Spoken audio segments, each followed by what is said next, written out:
A partir de la lamentable y reciente pérdida de Manuel Felgueres, me pregunto, ¿realmente era bueno su trabajo? ¿Y por qué es tan importante su nombre en la historia de México?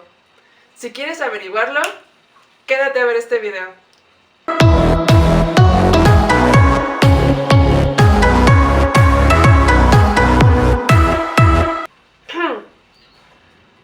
Como ya bien sabemos, Manuel Felgueres nació en 1928 en el estado de Zacatecas y en los años 50 se trasladó a París a la tutela de Osip Sadkin, un cubista que, por cierto, por ser ruso, también tenía tintes constructivistas.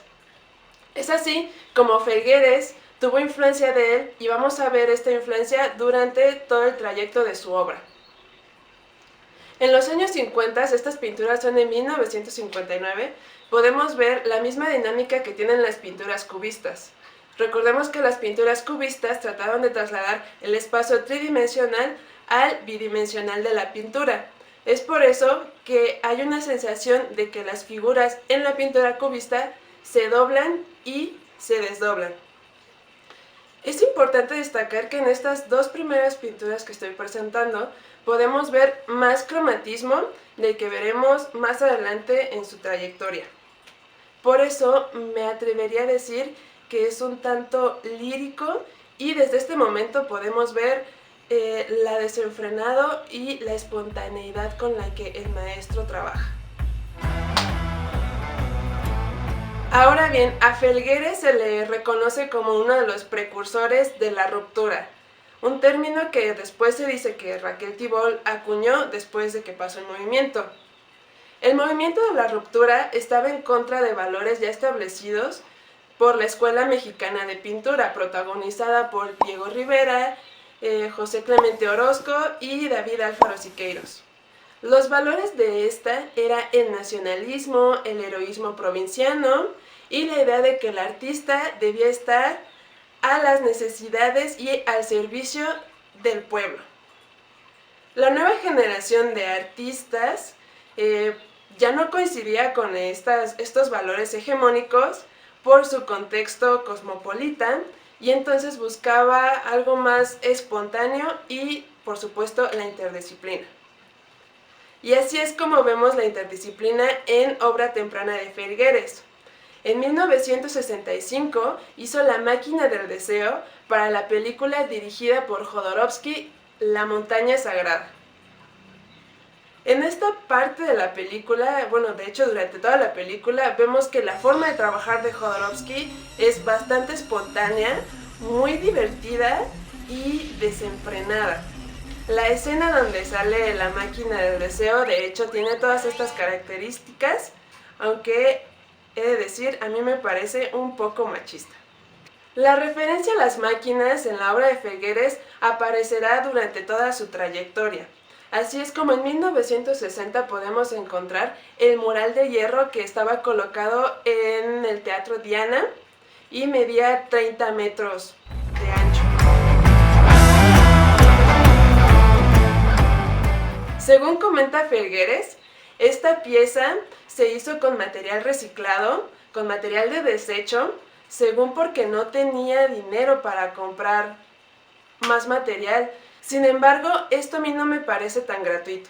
Como dije, siempre vamos a ver la máquina presente en la obra de Felgueres, pero también el cromatismo muy encaminado hacia las sienas, hacia los grises y también al ocre. Esto no quiere decir que solo tenga un color esa pieza. Podemos encontrar matices del color con las sombras y con los recovetos que nos deja ver la pieza. Y algo que hay que decir de esta pieza es que también parece sonora. Y es que cuando yo la veo, puedo sentir que aparte del movimiento, como si se estuviera transformando, puedo escuchar el hierro moviéndose. Hay que decir que de hecho esta pieza que está resguardada en el MUAC fue utilizada para el performance de Alejandro Jodorowsky llamado Dinámico para un inmóvil de hierro y el mural fue utilizado como instrumento musical. Por otro lado, sucede que después de la matanza de Tlatelolco, la noche de Tlatelolco, el 2 de octubre de 1968, donde ya conocemos que el Estado reprimió sangrientamente a la expresión de los estudiantes de aquel entonces, provocó una crisis y sumada a la Escuela Mexicana de Pinturas, que ya también venía en crisis, estallaron los grupos. Estos grupos eran tales como Pentágono, Suma, el Taller de Gráfica Popular, Mira, Tepito Arte Acá, etc. Así es que el maestro Felgueres fue reconocido dentro de estos grupos y más precisamente en el grupo de La Ruptura.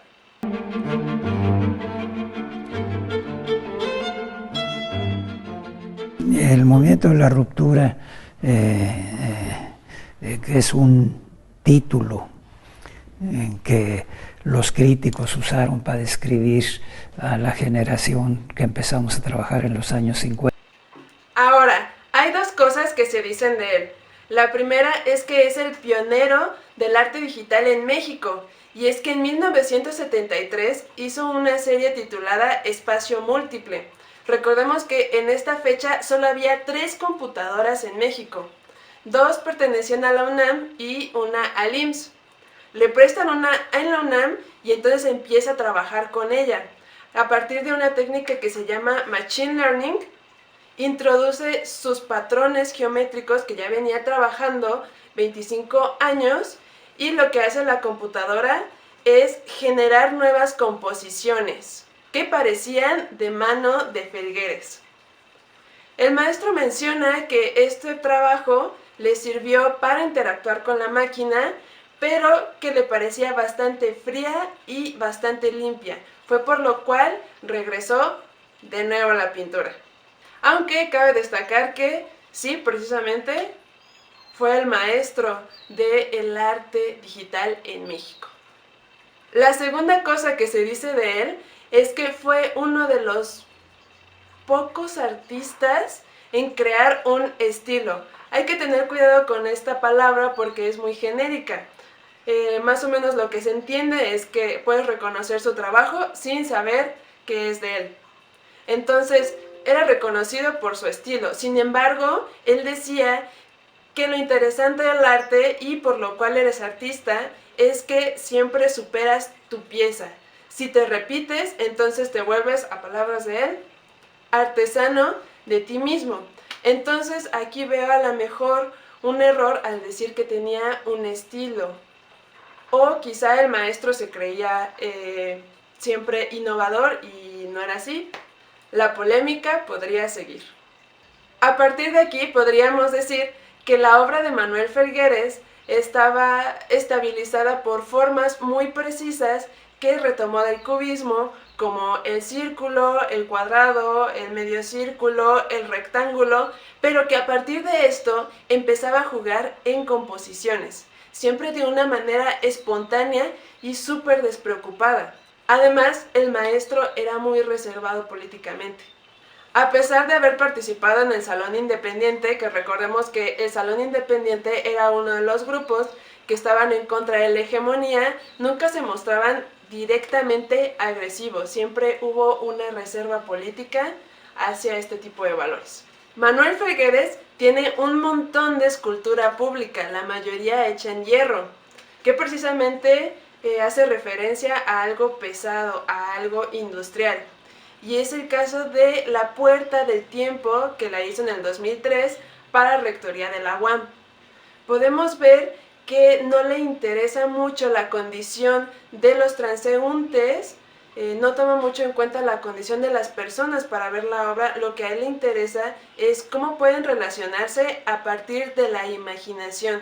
Y es que las obras de Felgueres, cuando las vemos, parece que están en movimiento, y como público espectador podemos imaginarnos qué movimiento tenía antes y predisponer un movimiento futuro. A pesar de que Felgueres no le interesa mucho la condición del público, sí le interesa trabajar in situ con el espacio. Es como vemos que de entre 2 edificios parece salir una estructura en movimiento, la cual sigue haciendo referencia al cubismo porque parece que se está doblando y desdoblando. Y pasa lo mismo con esta otra obra que es la puerta de 1808, la hizo en el 2007 para una de las avenidas más importantes de la Ciudad de México, que es Reforma. Y es que a pesar de que las esculturas son de hierro y cromáticamente son pues muy escasas, realmente nos da una sensación de movimiento y de poder imaginarnos más que eso. Y es que juegan bastante con el paisaje, no es algo que pongas impositivamente. Gracias a estos recovecos y estos espacios entre la escultura, juega bastante bien con el panorama y por eso no parece ser algo que nos supera. Sinceramente no le veo caso. No sé por qué. ¿Por qué gastar en eso cuando requiere más otras cosas la ciudad? Esa figura horrorosa. Cada día estamos peor con los artistas. En su trabajo pictórico reciente vemos que utiliza el dripping, algo que jamás había utilizado en su obra anterior y que es una propuesta abierta al juego y al azar. En estos ambientes podemos sentir como si se expandieran fuera del espacio, y es que esto lo podemos reafirmar porque en algunas de sus últimas obras puso encima esculturas, que es como si el espacio bidimensional de la pintura se atrayera hacia afuera, hacia nosotros, y es como nosotros pudiéramos ser partícipes de ese mismo espacio. Es algo onírico, algo lírico, algo en donde nosotros tenemos el espacio de jugar con su obra. Y podemos ver que desde el principio hasta el final tiene esta sensibilidad en la que el espacio, por ser orgánico y también geométrico, es una especie de ambiente que nos envuelve y que de todas formas se desdobla y nos vuelve a envolver y se desdobla. El maestro mencionaba esto como el caos y el orden. Como conclusión, obviamente el nombre de Manuel Felgueres tiene que mencionarse al igual que el de los grupos porque formó parte de un movimiento bastante importante en México, tan importante como la Escuela Mexicana de Pintura. Así como ya revisamos, él estableció esquemáticamente por el cubismo, por esta trascendencia de su estudio con el cubismo, el círculo, el cuadrado, el medio círculo, el rectángulo, y eso le bastó para toda su investigación. Jugó con estos elementos espontáneamente y sin preocuparse de nada hasta lograr estos espacios oníricos en los que nos podemos meter y los espacios se doblan y se desdoblan. Si te gustó el video, dale like, suscríbete, compártelo y nos vemos hasta la próxima.